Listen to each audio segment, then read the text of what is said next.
Hey, football fans, this is Gary Greene, longtime sports handicapper and professional sports bettor here in Las Vegas for the past 35 years. And this is your Gary Wins videos. And this is our NFL heading into week number 13, stock up teams of the week. And we're going to start right off with the Denver Broncos, a team who I've had mentioned in this spot a couple of times. And I just continue to be impressed, not just by the team itself and the young secondary, but this quarterback, Bo Nix, who everybody said was going to be the worst quarterback and the worst pick of all these big-name kids that came in the first round. In fact, right now, he is almost right there for Rookie of the Year. He's right dead heat now at this point with Jaden Daniels, who has had a couple of back-to-back tough games.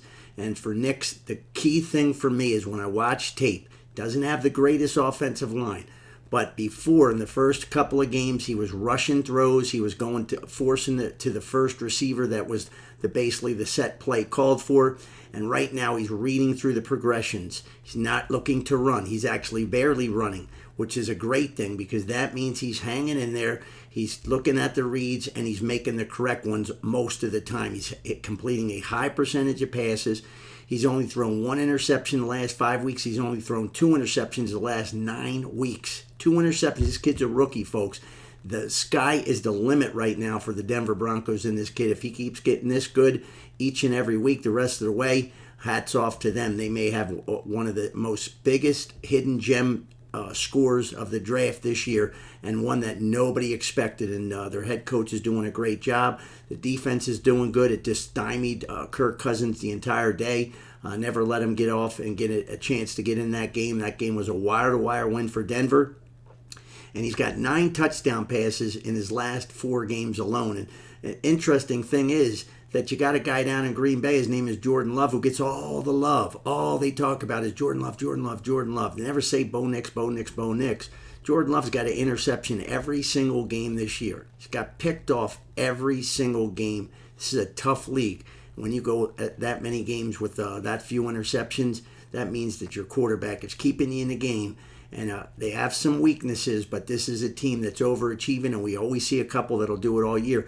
But the main reason they're overachieving is because their quarterback's getting better and better, and the coaching he's getting is outstanding. Next team that I have to keep mentioning this team every week in stock up because it's something that most average fans will not even follow. But the Tennessee Titans defense once again played a fantastic game. If you just look at the final scores or you look at the win-loss records, you say, "Wow, this team is no good." It's the offense that's no good. This defense once again stymied the Minnesota Vikings, who have a very good offense. They gave up only 308 total yards.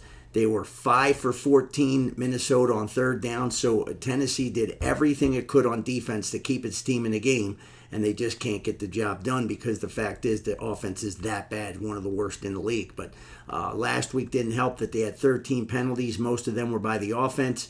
They got really hit with a terrible call in the end zone.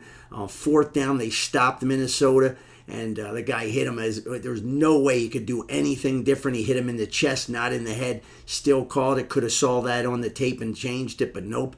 That's what happens when you're a bad team. You even get no respect from the referees. So tough situation, but don't just bet against this Tennessee as a team.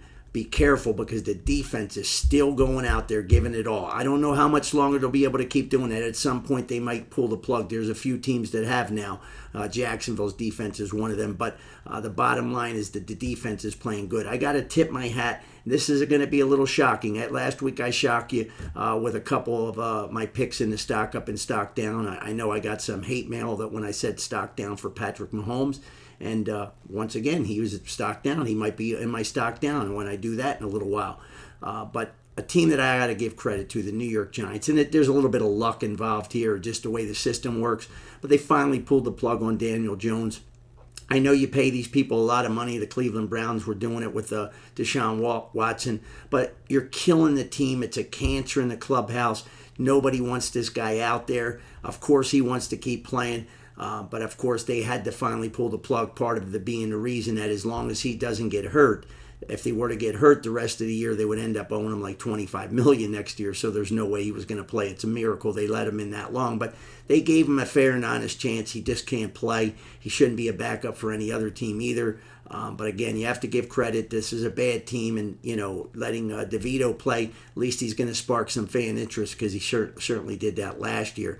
And one team that it's not a team, it's a defense, but I talk about this defense a lot on radio shows and tapes and everything, but now it's not stock up, it's stock soaring, and it's the Minnesota Vikings defense. And this defense has been absolutely phenomenal. I told you that they have the best defensive coordinator in Flores, calling the schemes that they're doing. The blitzing's always at the right time. Everybody's in the right place for the most part.